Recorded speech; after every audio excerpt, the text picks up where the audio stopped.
Cédric Doumbé contre Beysangour Chamsudinov, c'est bon, ça nous hype de dingue, on en a suffisamment parlé, tout le monde le sait, on veut voir ce combat.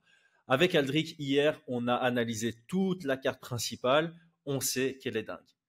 Sur la carte préliminaire, il y a des très très beaux combats, en particulier 3 dont j'aimerais vous parler ici. Avant toute chose, je lance le pré-roll de notre sponsor unibet.fr qui vous propose les meilleures cotes sur tout l'événement, sur la carte principale, sur le combat principal, mais aussi sur tous les combats préliminaires, dont les 3 dont on va parler maintenant. Pré-roll et à tout de suite. Paris sur le MMA avec Unibet. Quelle sera l'issue du combat? Une soumission? Un KO? Paris sur les meilleures cotes avec Unibet. 100 € de bonus sur ton premier pari. Moi, je voulais faire un petit épisode plus sympathique. Les combats à ne pas manquer en prélims. Parce que la carte préliminaire, elle est vraiment sympa. Et il y a 3 combats en particulier qui m'intéressent énormément. Il faut absolument en parler. Et voilà, on est parti. Donc avant que je ne commence, pour ne pas vous influencer, quels sont les combats en dehors du main event et du co-main event qui vous intéressent le plus? Vous pouvez prendre des combats de la carte principale, mais moi ça m'intéresse de savoir les combats sur lesquels vous avez vos yeux rivés. Combat ou combattant.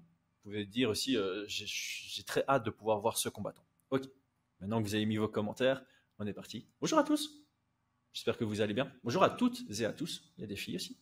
J'espère que vous allez bien. Bienvenue sur Fight Minds, le média où on analyse l'art de la bagarre et étudions la science de la violence. Alors, je vais commencer par mon numéro 3. Oui, puisque je les ai mis dans un certain ordre. Donc, le 3e combat qui m'intéresse le plus sur la carte préliminaire, c'est Connor Hughes contre Anatolij Baal. Je vais expliquer pourquoi. Alors, du côté de Connor Hughes, 8 victoires, 1 défaite en professionnel. Il a combattu 10 fois en amateur avant de passer en pro en 2021. Donc depuis 2021 jusqu'à maintenant, il a déjà fait 9 combats professionnels. Il est très actif. Il est vu comme un gros talent d'Angleterre. Excellent grappling. On l'avait vu en live, Brian et moi, quand on était au PFL Berlin pour coacher Grit et Kaut, et il avait perdu. Alors, c'est pas ça qui perd de sa hype. Il a perdu contre Dylan Tuck, qui avait fait une masterclass stratégie. Vraiment, c'était pas divertissant. Donc, pour ceux qui aiment juste, on va dire, l'aspect chaos, soumission, activité, n'allez pas voir ce combat. Mais pour ceux qui apprécient vraiment comment quelqu'un de moins fort, techniquement et en termes de compétences, peut gagner face à quelqu'un de plus fort grâce à de la stratégie, c'est un combat référence. Franchement, il était top. Donc, après cette défaite, il est revenu en mode lion. Lion dans la cage dans son dernier combat, c'était au PFL Dublin. Franchement, il a fait du très bon taf. Donc, on a toujours peur quand il y a un combattant invaincu. Alors, en amateur, il n'était pas invaincu, mais sur sa carrière professionnelle, il est monté à 8-0. Et on a toujours peur que la première défaite, surtout quand on est jeune, ça sape le moral et on ne revoit plus la qualité de combattant. Mais de temps en temps, il y en a certains, et ça, c'est les meilleurs combattants, il y en a certains qui apprennent de leur défaite, qui se disent « Ok, ce goût de défaite-là, je ne veux plus jamais le connaître de ma vie », et qui se donnent à fond. Et clairement, Connor Hughes semble faire partie de ces gars-là. Donc là, j'ai très hâte de voir son combat parce qu'il m'a convaincu de nouveau dans sa dernière sortie pour retrouver le chemin de la victoire. Du coup, je me suis trompé, c'est 7 victoires d'affilée, pas 8, mais ouais, ça reste la même chose, on va dire. Et il combat contre Anatolij Baal. Alors, c'est assez marrant parce que ça remonte à 2016-2017. Au moment où j'organisais des événements, j'avais mon œil rivé sur lui, vraiment, parce qu'à cette époque-là, il était à 7-0 avec 6 KO au premier round. Et c'est un Allemand, donc c'était pas trop loin pour moi de le faire venir en Belgique pour combattre. Donc j'avais pensé à lui pour un main event. C'est tombé à l'eau, mais j'avais mon regard vraiment rivé sur lui. Et puis je l'ai perdu du regard puisque j'organisais plus des événements. Et pendant ce temps-là, c'était entre 2017 et 2019, ça a été compliqué pour lui. C'est là où il a connu notamment ses 3 défaites et son égalité.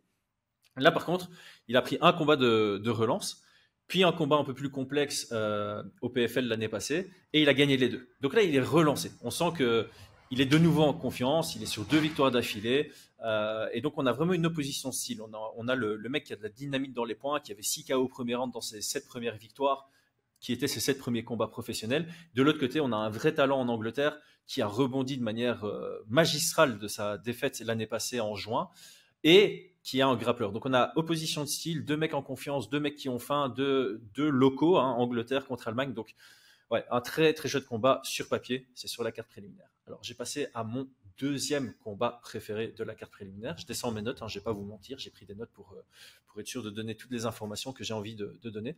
Alors ici, ça ne va pas vous surprendre que ce combat-là soit dans le top 3, par contre ça va vous surprendre qu'il n'est pas en numéro 1. C'est le combat du Belge, évidemment, Patrick Abirora, il faut en parler, contre Claudio Passella. Alors, je ne vais pas vous expliquer pourquoi c'est 2 plutôt que 1, parce que vous allez le comprendre au moment où je parlerai de mon numéro 1. Mais voilà, plus besoin de présenter le Belge, Patrick Abirora, champion du monde amateur, avec déjà une victoire en professionnel.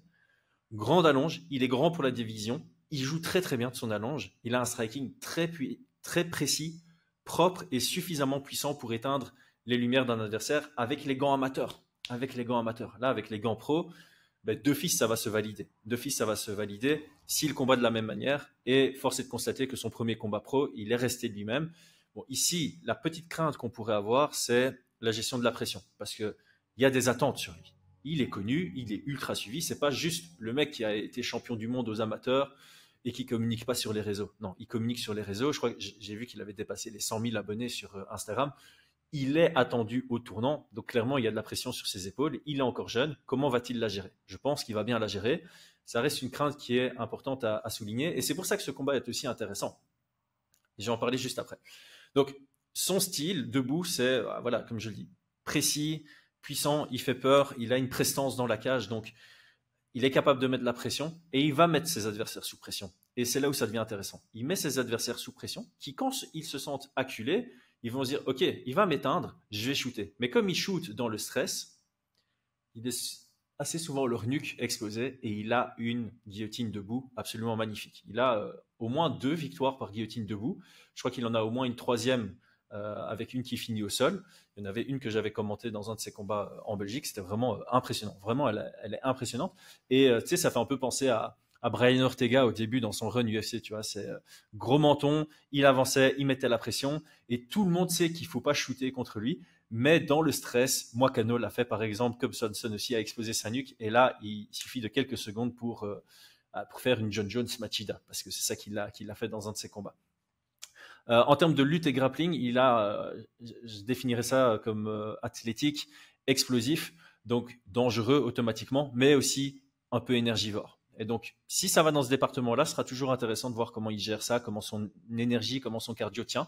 Mais donc voilà, c'est un profil très intéressant. 1-0 maintenant en professionnel. Clairement, le niveau, un très bon, un niveau déjà avancé professionnel. Donc ça va être intéressant. Et c'est là où je voulais en venir. C'est intéressant parce que c'est un vrai test. C'est pas un faire-valoir qu'il prend. Pas pour insulter son premier combat, mais clairement son premier combat, on savait à l'avance. C'était un 90 sans problème. Il était ultra favori. Et on ne peut pas critiquer ça, il faut construire une carrière. Maintenant qu'il a cette expérience en professionnel, on sent qu'il est en confiance, il a demandé à être sur la carte du PFL Paris et il accepte un combattant qui est bon, qui est très bon. Donc Claudio Passella, 3-1 en amateur, 3-1 en professionnel. Donc il a plus d'expérience en professionnel, beaucoup moins d'expérience en amateur. Je ne vais pas dire que ça se vaut. Avantage Patrick sur l'expérience. Ceci étant dit, voilà, c'est le 5e combat professionnel du mec. Et il n'a pas pris, il a pris des gars de son niveau. Il a construit son 3-1 sur des gars de son niveau, Claudio Passella. Il a un gros physique, un physique impressionnant. Il boxe en combinaison.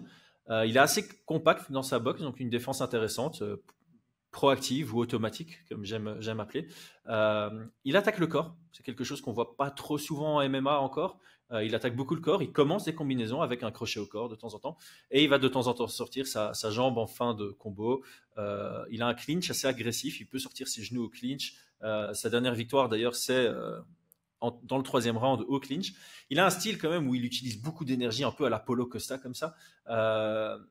Donc on le voit fatigué, on le voit vraiment fatigué par moments dans le combat, et puis ça revient, et puis ça redescend. Donc c'est pas parce qu'il fatigue qu'il faut se dire ok, c'est la fin, c'est bon.